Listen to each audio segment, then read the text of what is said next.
Hello students, welcome to then class 98। हम लोग पढ़े हाई स्कूल प्राथमिक गणित भाग 1 वर्णों के लिए। हम लोग पढ़े हैं प्रश्नावली 8 इसका last question 34 number question solve करेंगे इस क्लास में। तो 34 नंबर क्वेश्चन है कि सिद्ध करें कि एक समकोण त्रिभुज ABC में कर्ण का मध्य बिंदु D जो है तीनों शीर्ष से समदूरस्थ है। तो A और C से तो समदूरस्थ है ही, क्योंकि ये मध्य बिंदु है। तो ये भी सिद्ध करना है कि ये त्रिभुज ABC के शीर्ष B से भी ये समदूरस्थ है, यानी कि AD बराबर BD बराबर CD सिद्ध करना है। ठीक है, तो चलिए विशेष प्रतिक्रिया जो दिया हुआ है वो लिख लेते हैं। समकोण त्रिभुज ABC के कर्ण AC का मध्य बिंदु D है, अर्थात AD बराबर CD है, AD बराबर DC है, और समकोण त्रिभुज है तो मतलब एक कोण ABC बराबर आपका 90 डिग्री है। तो सिद्ध करना है कि कर्ण का मध्य बिंदु D तीनों शीर्ष से समदूरस्थ है, यानी कि AD बराबर तो CD है ही, AD बराबर CD है ही, ये दिया हुआ है। बराबर सिद्ध करना है BD के, सिद्ध करना है AD बराबर CD बराबर BD, यानी कि ये जो मध्य बिंदु D है, AC का मध्य बिंदु जो D है, शीर्ष B से भी समदूरस्थ है, बराबर दूरी पर है। AD के बराबर है BD और CD के बराबर है BD, यानी कि AD बराबर CD बराबर BD, यही सिद्ध करना है। तो पहले इसमें करेंगे, कुछ रचना करेंगे। ठीक है, तो पहले रचना लिख लेते हैं। रचना में लिखेंगे कि BD को E तक बढ़ाया, BD को E तक बढ़ाया, BD को E तक बढ़ाया, ताकि BD बराबर D होना चाहिए। कितना बढ़ाना है? D को कितना बढ़ाना है? BD के बराबर बढ़ाना है, ताकि BD बराबर DE तक बढ़ा देंगे।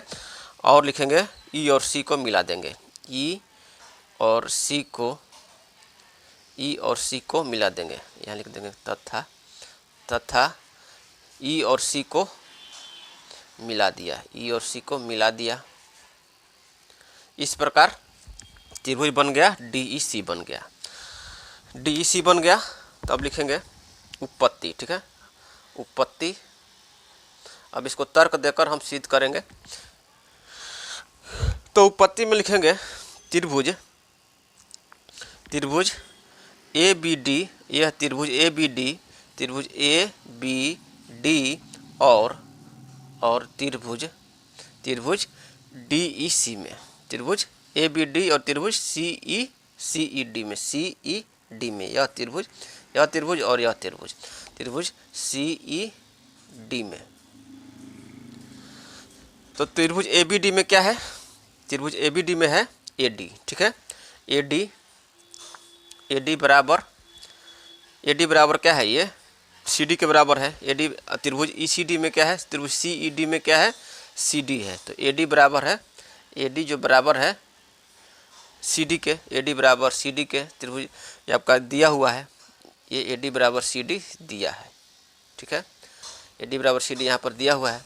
ये आपका हो गया भुजा, ये हो गया भुजा। इसके बाद देखिए त्रिभुज ABD में कोण जो है ADB, इसमें लिखेंगे कोण ADB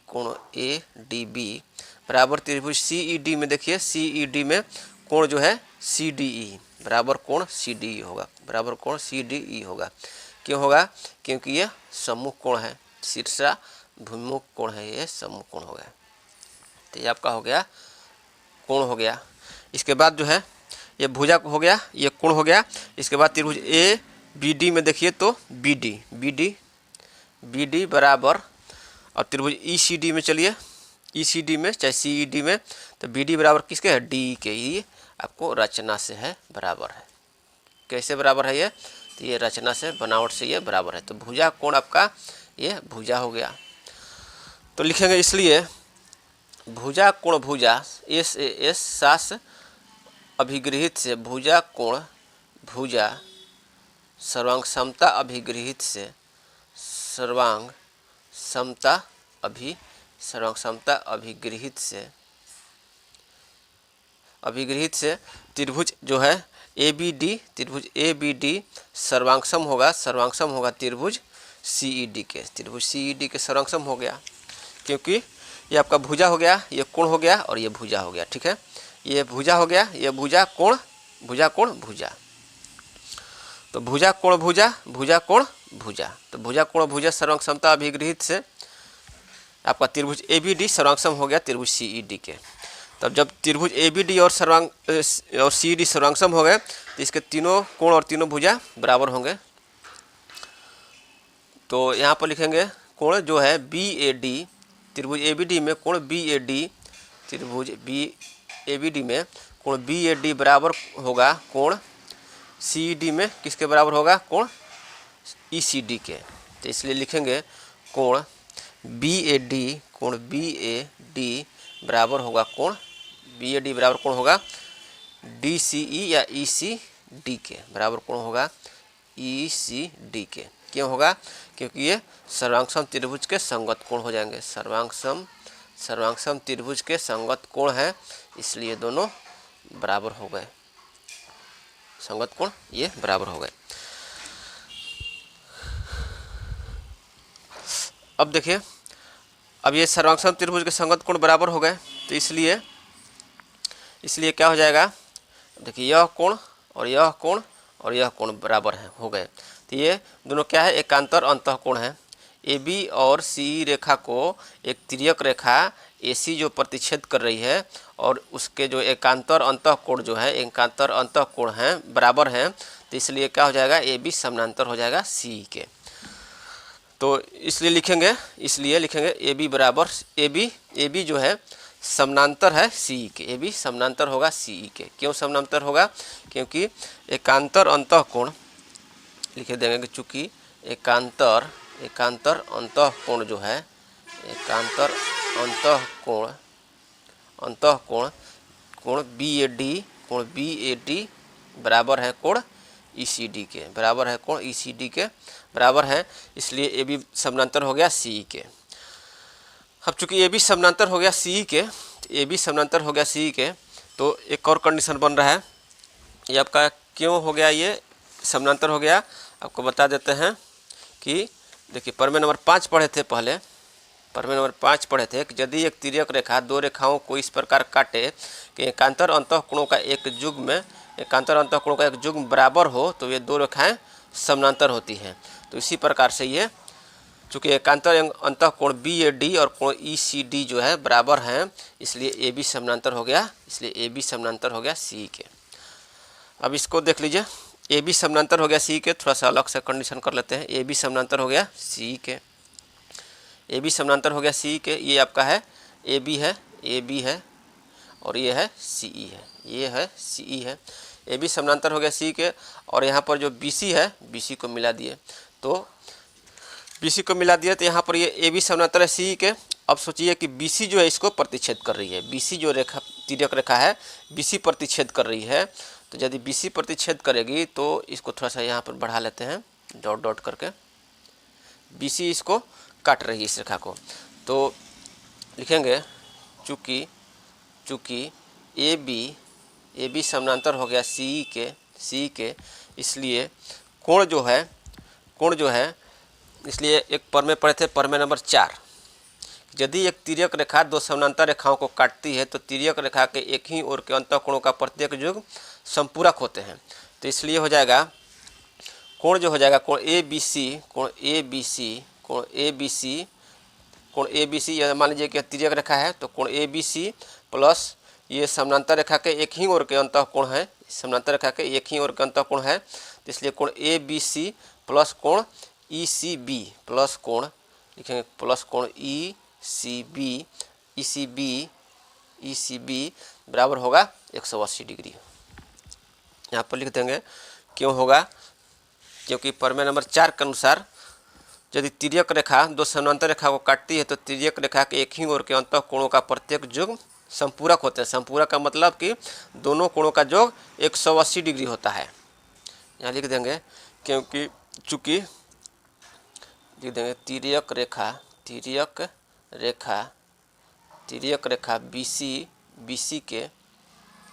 BC के एक ही ओर के अंतःकोणों का योग जो होता है, योग संपूरक होता है या 180 डिग्री होता है, 180 डिग्री होता है।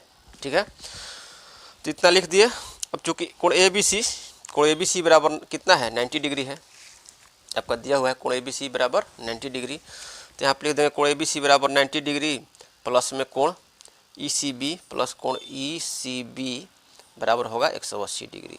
180 डिग्री यहाँ पे लिख सकते हैं, चूँकि कोण ए बी सी बराबर 90 डिग्री ये दिया है, ठीक है, दिया है, ये दिया हुआ है। तो इसलिए हो जाएगा कोण ई सी बी, इसलिए कोण ई सी बी बराबर कितना हो गया, ई सी बी बराबर 180 माइनस 90 बराबर आपका आ गया 90 डिग्री। कोण ई सी बी बराबर आ गया आपका, क्यों कोण ई सी बी बराबर 90 डिग्री आ गया, कोण ई सी बी बराबर 90 डिग्री आ गया। ये देखिए कोण ई सी बी बराबर ये 90 डिग्री हम लोग ज्ञात कर लिए। कोण ए बी सी बराबर आपको 90 डिग्री ये दिया हुआ है और कोण ई सी बी बराबर ये 90 डिग्री हम लोग ज्ञात कर लिए, ठीक है। अब लिखेंगे त्रिभुज ए बी सी और त्रिभुज बी सी ई में लिखेंगे अब जो है, अब त्रिभुज ए बी सी और त्रिभुज बी सी ई में कौन कौन सा त्रिभुज देख रहे हैं। अब त्रिभुज ए बी सी में और बी सी ई में, त्रिभुज ए बी सी में देखिए ये भुजा ए बी है, और ये कोण है और ये भुजा है। यहाँ पर जो है ए बी, चूँकि जब सर्वांगसम सिद्ध किए थे त्रिभुज ए बी डी और त्रिभुज ई सी डी को सर्वांगसम सिद्ध किए थे, तो उसमें एक यहाँ पर लिखना भूल गए हैं कि ए बी बराबर ए सी भी होगा, ए बी बराबर ई सी होगा, ए बी बराबर ई सी हो जाएगा, क्योंकि ये सर्वांगसम त्रिभुज की संगत भुजा है। यहाँ पर लिख देंगे कि C P C T corresponding part of congruence triangle. तो C P C T rule से ए बी बराबर ई सी हो जाएगा। तो अब चलेंगे त्रिभुज ए बी सी और त्रिभुज बी सी ई में। आपका ए बी बराबर ई सी है, भुजा हो गया। इसके बाद ये कोण है ए बी सी और कोण ई सी बी दोनों कोण बराबर हैं, तो भुजा इस भुजा के बराबर है, इस त्रिभुज का कोण इस कोण के बराबर है, और बी सी जो है दोनों में उभयनिष्ठ है। तो भुजा से सर्वांगसमता अभिगृहित से त्रिभुज ए बी सी और त्रिभुज बी सी ई को सर्वांगसम सिद्ध करेंगे। बता दिए, तो फिगर में बता दिए, अब यहाँ नोट कर देते हैं। त्रिभुज ए बी सी और त्रिभुज बी ई सी में ए बी बराबर ए बी सी में ए बी है और बी सी में ई सी है, ठीक है। ये आपको ऊपर निकाला गया, ठीक है, लिख देंगे कि ऊपर निकाला गया है, या इसको समीकरण मान सकते हैं और लिख सकते हैं कि समीकरण 1 से। तो ए बी बराबर ई सी है। इसके बाद जो है कोण जो है ए बी सी में कौन सा कोण है, कोण ए बी सी 90 डिग्री है, कोण ए बी सी, और कोण त्रिभुज बी सी में कौन है, कोण ई सी बी, बराबर कितना है, 90 डिग्री के है। तो ये आपका हो गया, भुजा हो गया, ये भुजा हो गया, यह आपका कोण हो गया, ठीक है, ये कोण हो गया। ये भी आपका ऊपर निकाला गया है, अभी निकाले हैं, यहाँ पर ऊपर निकाला गया है। से बढ़िया है कि हम समीकरण 1 कर देते हैं, इसको मान लेते हैं 1, ठीक है, इसको मान लेते हैं समीकरण, इसको मान लेते हैं 2। तो आपका हो जाएगा, ये समीकरण 1 से लिख देंगे, यहाँ पर लिख देंगे कि समीकरण 1 से, और इसको लिख देंगे समीकरण 2 से, ठीक है, समीकरण 2 से। तो कोण ए बी सी बराबर ई सी भी हो जाएगा, और बी सी भुजा जो है बी सी बराबर बी सी, ये आपका उभयनिष्ठ है, यह उभयनिष्ठ है। तो इसलिए हो जाएगा सास नियम से, सास अभिगृहित से, भुजा कोण भुजा अभिगृहित से, त्रिभुज जो है ए बी सी सर्वांगसम होगा त्रिभुज बी सी ई के सर्वांगसम होगा। त्रिभुज ए बी सी और त्रिभुज बी सी ई सर्वांगसम हो गया। तो इसलिए लिखेंगे ए सी बराबर क्या हो जाएगा, ए सी बराबर बी ई, इसलिए ए सी बराबर बी ई, क्योंकि C P C T rule से सर्वांगसम त्रिभुज की संगत भुजा हो गए। तो AC को लिख सकते हैं, क्योंकि AD जो है D जो है AC का मध्य बिंदु है, तो इसलिए AC को लिख सकते हैं क्या 2AD। AC को लिख सकते हैं क्या 2AD बराबर हो जाएगा BE का भी मध्य बिंदु D है, क्योंकि रचना से जो है BD को E तक बढ़ाया गया है ताकि BD बराबर D होना चाहिए, तो इसलिए BE को लिख सकते हैं 2BD। तो 2AD बराबर हो जाएगा 2BD, ठीक है। तो AD बराबर, इसलिए AD बराबर BD हो गया, AD बराबर BD। और चूंकि AD बराबर CD दिया हुआ है तो बराबर हो जाएगा CD। यही सिद्ध करना था, तो लिख देंगे कि अतः सिद्ध हुआ, तो सिद्ध हुआ। तो इस तरह से हम लोग जो है 34 नंबर सॉल्व कर लिए, प्रश्नावली 8B का 34 नंबर क्वेश्चन सॉल्व कर लिए। फिर से आपको बता देते हैं, हमको सिद्ध करना है कि AD बराबर CD बराबर BD। BD को E तक बढ़ाया ताकि BD बराबर D होना चाहिए, E और C को मिला दिया। त्रिभुज ABD और त्रिभुज CED में आपका AD बराबर ये CD दिया हुआ है, और ये कोण शीर्षाभिमुख कोण बराबर हो गए, और भुजा BD बराबर D रचना से, तो भुजा सरंग समता अभिगृहित से आपका त्रिभुज ABD और त्रिभुज ECD को सरंगसम सिद्ध कर लिए। इसके बाद जो है ये कोण बराबर हो जाएगा, सरंगसम हो गया तो यह कोण बराबर होने का मतलब है कि AB समानांतर होगा CE के, AB समानांतर CE का होगा। तो ये जो है कोण ABC प्लस कोण BCE का मान जो है वो आपका 180 डिग्री होगा, दोनों कोणों का योग 180 डिग्री होगा, क्योंकि समानांतर रेखा के अगर कोई रेखा काट रही है, तिर्यक रेखा काट रही है, तो उसके एक ही ओर के अंत कोणों का योग जो है 180 डिग्री होता है। तो ये 90 डिग्री है, ये भी 90 डिग्री हो जाएगा। ये 90 डिग्री हो गया। तो अब त्रिभुज ABC और त्रिभुज BCE में भुजा सरंगसमता अभिगृहित से त्रिभुज दोनों को ABC और BCE को सरंगसम सिद्ध कर लिए। उसके आधार पर AC बराबर B हो गया। अब चूंकि AC बराबर है 2AD और BE बराबर है 2BD, तो बराबर हो गया, दोनों बराबर हो गया दोनों, तो इसलिए AD बराबर BD बराबर CD आपका सिद्ध हो गया। फिर से आप लोग देख लीजिए।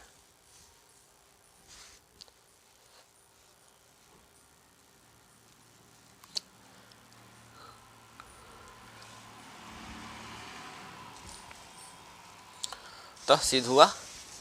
तो अगले क्लास में हम प्रश्नावली 8C को सॉल्व करेंगे। तब तक के लिए धन्यवाद।